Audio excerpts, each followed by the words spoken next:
दोस्तों जियो फाइनेंस ने लॉन्च किया है सेविंग प्रो। तो ये सेविंग प्रो क्या है, इसकी कंप्लीट जानकारी आज के इस वीडियो में है।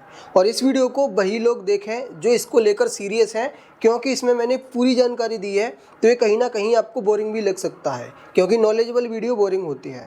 तो दोस्तों इसकी शुरुआत होती है, देखिए अगर आप अपने पैसे को सेविंग अकाउंट में रखते हैं तो सेविंग अकाउंट पर बैंक आपको 2 से 3% तक का इंटरेस्ट देती है। लेकिन अगर आप अपना पैसा सेविंग अकाउंट प्रो में रखते हैं, जो कि जियो फाइनेंस ऐप के अंदर आपको मिलता है, जियो पेमेंट बैंक पहले आपको नॉर्मल सेविंग अकाउंट देता था जिसमें 2.5% तक के इंटरेस्ट देता था। लेकिन अब सेविंग प्रो में अगर आप अपने पैसे को रखते हैं तो इस पर 6.5% तक के रिटर्न्स मिल सकती है।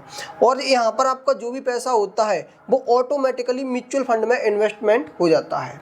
ठीक है, तो ये चीज़ आपके सामने निकल कर आई। साथ ही ये जो रिटर्न्स है वो दोस्तों मार्केट की परफॉर्मेंस पर डिपेंड करती हैं। यहाँ पर कंडीशन यही है, ये फिक्स नहीं है, ये आपकी कम भी हो सकती है। पूरी जानकारी इस वीडियो में आपको आगे देने वाला हूँ। साथ ही म्यूचुअल फंड में जब आप इन्वेस्ट करते हैं तो इसमें लॉक इन पीरियड होता है, क्या है मैं आपको आगे बताऊंगा। साथ ही मिनिमम एंड मैक्सिमम इन्वेस्टमेंट होता है, और साथ ही इसमें expense ratio and exit load होता है। तो ये चार्जेस इसके अंदर क्या है, सब कुछ जानिए। तो देखिए आपने इतना जाना, अब आप ये समझिए कि ये किस तरीके से वर्क करता है। तो इसमें जो भी सरप्लस फंड होता है, सरप्लस फंड का मतलब होता है कि ऐसा फंड जो आपके अकाउंट में है जिसकी आपको ज़रूरत नहीं है, ठीक है, या फिर जो भी फंड जिसकी आपको ज़रूरत नहीं है उसे सरप्लस बोलते हैं। तो सरप्लस फंड आपका ओवरनाइट म्यूचुअल फंड में इन्वेस्टमेंट हो जाता है। अब माइंड में सवाल आता है कि ये ओवरनाइट म्यूचुअल फंड क्या होती है। तो ये सेफ होती हैं, स्टेबल होती हैं एंड हाई लिक्विडिटी इनमें होती है, मतलब कि कभी भी बाई और सेल आसानी से कर सकती है। फिलहाल शॉर्ट में आप इतना ही समझिए। अब हम बात करते हैं कि इसमें मिनिमम इन्वेस्टमेंट एंड मैक्सिमम कितना है। तो मिनिमम आप इसमें 500 रुपये से स्टार्ट कर सकती हैं, और इसमें आपको एक थ्रेश होल्ड सेट करना रहता है। जैसे फॉर एग्जांपल मिनिमम आप इसमें थ्रेश होल्ड 5,000 रुपये का कर सकती हैं शुरुआत में। इसके बाद आपका जो भी पैसा होगा वो ऑटोमेटिकली इन्वेस्टमेंट हो जाएगा। जैसे कि यहाँ पर एग्जांपल दिया है, अगर आप थ्रेश होल्ड सेट करते हैं 15,000 रुपये का, ठीक है, और इसके बाद अगर आपके अकाउंट में मिनिमम बैलेंस है 15,500 रुपये, तो 500 रुपये आपका एक्स्ट्रा है। मतलब कि इसमें 15,000 रुपये है वो आपने थ्रेश होल्ड सेट किया है, मतलब कि इस पैसे की हमें कभी भी ज़रूरत पड़ सकती है। बाकी जो भी एक्स्ट्रा पैसा है वो आप इन्वेस्टमेंट कर सकती हैं, ऐसी आपने परमिशन दी हुई है, तो वो इन्वेस्टमेंट हो जाता है ऑटोमेटिकली। और इसमें एक दिन के अंदर मैक्सिमम 1.5 लाख रुपए तक का इन्वेस्टमेंट होता है। जैसे कि फॉर एग्जांपल अगर आपके अकाउंट में 2 लाख रुपए आज आपने डाले, तो थ्रेश होल्ड अगर आपने 30,000 रुपये का सेट किया है, तो बचा हुआ 1.5 लाख आपका ओवरनाइट म्यूचुअल फंड में इन्वेस्ट हो जाएगा। अब देखिए आपका 20,000 रुपये फिर भी बचा रह गया, क्योंकि ये आपने थ्रेश होल्ड किया है, इतना इन्वेस्टमेंट हो गया, टोटल इतना था। तो ये 20,000 रुपये नेक्स्ट डे फिर से 1.5 लाख की लिमिट आएगी, तो उसमें इन्वेस्टमेंट हो जाएगा। और आपका जो भी इन्वेस्टमेंट होगा वो दोस्तों आप मोबाइल ऐप के थ्रू ही देख सकते हैं या फिर उसे मॉनिटर कर सकते हैं। थ्रेश होल्ड अगर आज आप 5,000 का करते हैं सेट, तो इसे इन फ्यूचर आप चेंज भी कर सकती हैं जब चाहें तब। और आप जब चाहें कि मेरा जो भी पैसा है 2 लाख है, 4 लाख है, वो इन्वेस्टमेंट ना हो ओवरनाइट म्यूचुअल फंड में, तो आप इस सर्विस को पॉज भी कर सकते हैं। एंड इधर आपका जो भी थ्रेश होल्ड में पैसा होता है, मतलब कि जो म्यूचुअल फंड में चला गया पैसा ओवरनाइट में, तो उसमें तो आपको 6.5% तक के रिटर्न मिलेंगे। ये फिक्स नहीं है, मार्केट कंडीशन पर डिपेंड करती हैं, बट हम मान लेते हैं कि मिलेंगे। लेकिन ये जो पैसा थ्रेश होल्ड में सेट है, इसका आपको कितना रिटर्न मिलेगा, तो इस पर जो नॉर्मली 2.5% सेविंग अकाउंट पर मिलते हैं उतने ही आपको मिलेंगे।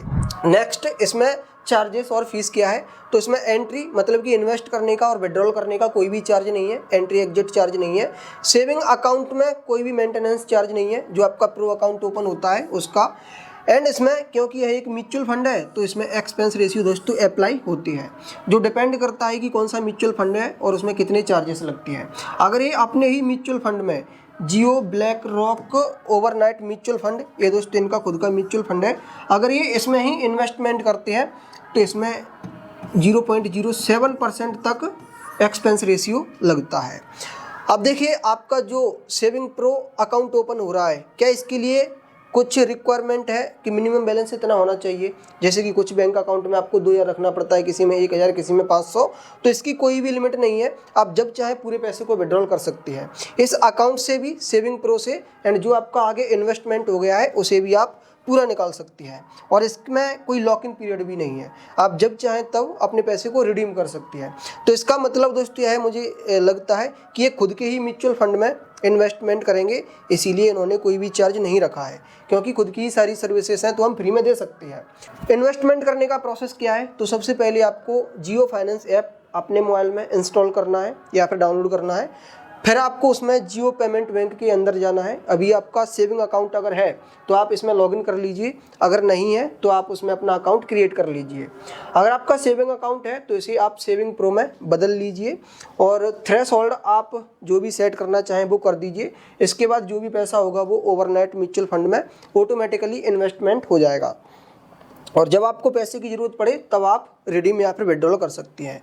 बट विड्रॉल करने का प्रोसेस या फिर इसकी क्या कंडीशन है, तो देखिए आप अपने मोबाइल ऐप के थ्रू ही विड्रॉल कर सकते हैं, और इंस्टेंटली आप विड्रॉल करते हैं तो आपका जो भी फंड है उसका 90% या फिर 50,000 रुपये इंस्टेंट मिल जाता है।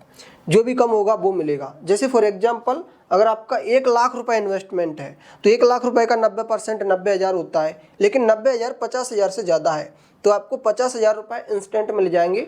बाकी का बचा 40,000 आपको 1 से 2 दिन के अंदर मिल जाएगा, ठीक है। और अगर आपने 50,000 रुपये इन्वेस्टमेंट किया है तो इसका 90% 45,000 रुपये होगा, ठीक है। तो 45,000 रुपये आपको इंस्टेंट मिल जाएंगे एंड बचा 5,000 आपको इस वर्किंग डे में मिल जाएगा। उम्मीद करता हूँ इतनी चीज़ें आपकी क्लियर हुई होंगी। अगर दोस्तों आपका कोई भी डाउट है तो आप उसको कमेंट करिए। जितने भी व्यूअर्स के डाउट आएंगे मैं रिप्लाई भी करूँगा, और फिर हो सकता है कि मैं उन पर एक डिटेल वीडियो भी बना दूँ Q&A करके, ठीक है। तो डाउट को कमेंट में आप हमें ज़रूर बताना। अब हम इसके फ़ायदे और नुकसान की बात करते हैं। तो देखिए इसमें हायर रिटर्न मिलते हैं, लेकिन एफडी या फिर म्यूचुअल फंड के कंपैरिजन में हायर नहीं है। लेकिन सेविंग अकाउंट से कंपेयर करें तो ये हायर रिटर्न्स हो जाते हैं। फ्लेक्सिबिलिटी है, मतलब कि जब चाहें आप रिडीम कर सकती हो अपने पैसे को। और लो रिस्क है, क्योंकि यह पैसा म्यूचुअल फंड के ओवरनाइट म्यूचुअल फंड में इन्वेस्ट होता है। एंट्री एंड एग्जिट लोड नहीं है, बाकी के अदर हिडन चार्जेस भी नहीं है। जो चार्जेस थे मैंने आपको बता दिए। और ये ट्रांसपेरेंट है, मतलब कि सारी चीज़ें खुल के रखी गई हैं। और ऑटोमेशन है, मतलब कि म्यूचुअल फंड में आपका ऑटोमेटिकली इन्वेस्टमेंट हो जाता है। नुकसान क्या है, तो भाई इसमें जो रिटर्न्स है ना वो फिक्स नहीं है। भले ही आपको बोला गया है कि इसमें 6.5% मिलेंगे, लेकिन वह लास्ट 2 ईयर का एवरेज आपको बताया गया है। फ्यूचर में यह डिफरेंट भी हो सकती है। डिपेंड करता है कि ओवरनाइट म्यूचुअल फंड किस तरीके से परफॉर्मेंस कर रहे हैं एंड उन पर आपको कितना रिटर्न्स मिल सकता है। और दोस्तों इसमें एक डिसएडवांटेज ये है कि आपने जो भी इन्वेस्टमेंट किया है उसका तुरंत आपको मैक्सिमम 50,000 रुपये मिल सकता है। सोचिए अगर आपका 5 लाख रुपए इन्वेस्टेड है और आपको कोई मेडिकल प्रॉब्लम आ गई और आपको इंस्टेंट वो 5,000 रुपये चाहिए, तो उसके लिए आपको 2 दिन तक का वेट करना पड़ता है। तो ये प्रॉब्लम दोस्तों इसकी मुझे थोड़ी सी ख़राब लगी, मतलब कि ये इसका जो कंडीशन है वो मुझे थोड़ी ख़राब लगी। अगर हम बात करें दोस्तों तो इसमें एक्सपेंस रेशियो भी है, तो इसको भी इंक्लूड करके चलना है। अगर आप ये सोच रहे हैं कि सेविंग अकाउंट के कंपैरिजन में यहाँ पर रिटर्न्स ज़्यादा मिलते हैं, तो सेविंग अकाउंट में कोई एक्सपेंस रेशियो नहीं होता है, बल्कि यहाँ पर है। और जो बड़े इन्वेस्टर हैं जो अपना लाखों में इन्वेस्टमेंट करना चाहते हैं, उनके लिए भी दोस्तों ये नहीं है, क्योंकि यहाँ पर जो डेली लिमिट है वो 1.5 लाख तक की है। तो अंबानी की दोस्तों एक खासियत है कि ये पब्लिक के बीच में पहुँचते हैं। ये अमीर लोगों को टारगेट नहीं करते हैं, ये अपना क्लाइंट बेस ज़्यादा रखते हैं, ठीक है।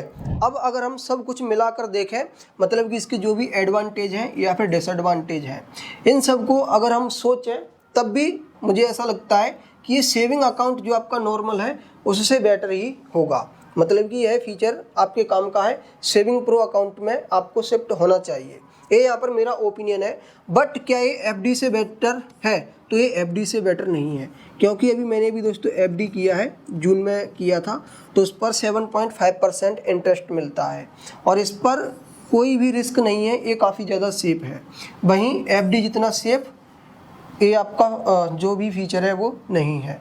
अगर मैं आपको अपना ओपिनियन बताऊं तो अगर आपके अकाउंट में सरप्लस अमाउंट पड़ा रहता है मतलब कि ऐसा पैसा जिसकी आपको ज़रूरत नहीं है, तो फिर आपके लिए काफ़ी बेटर हो सकता है। और अगर आप इमरजेंसी फंड इसमें रखना चाहो तो दोस्तों ये बेटर नहीं है, क्योंकि जब आपको ज़रूरत पड़ेगी तब केवल आप 50,000 रुपये ही मैक्सिमम विड्रॉल कर पाओगे। और लॉन्ग टर्म में एफडी जितनी यहाँ पर सिक्योरिटी भी नहीं है, लेकिन सेविंग अकाउंट से ये बेहतर होगा। ये दोस्तों यहाँ पर मेरा ओपिनियन है। बाकी आपका ओपिनियन क्या है? क्या ये आपके लिए बेटर हो सकता है? ये आपके लिए मैं एक सवाल छोड़ रहा हूँ, इसका रिप्लाई आपको कमेंट में देना है। और दोस्तों अगर ये वीडियो आपको इन्फॉर्मेटिव लगा हो तो इस वीडियो को लाइक करना एंड चैनल को भी सब्सक्राइब कर सकते हैं। Thanks for watching.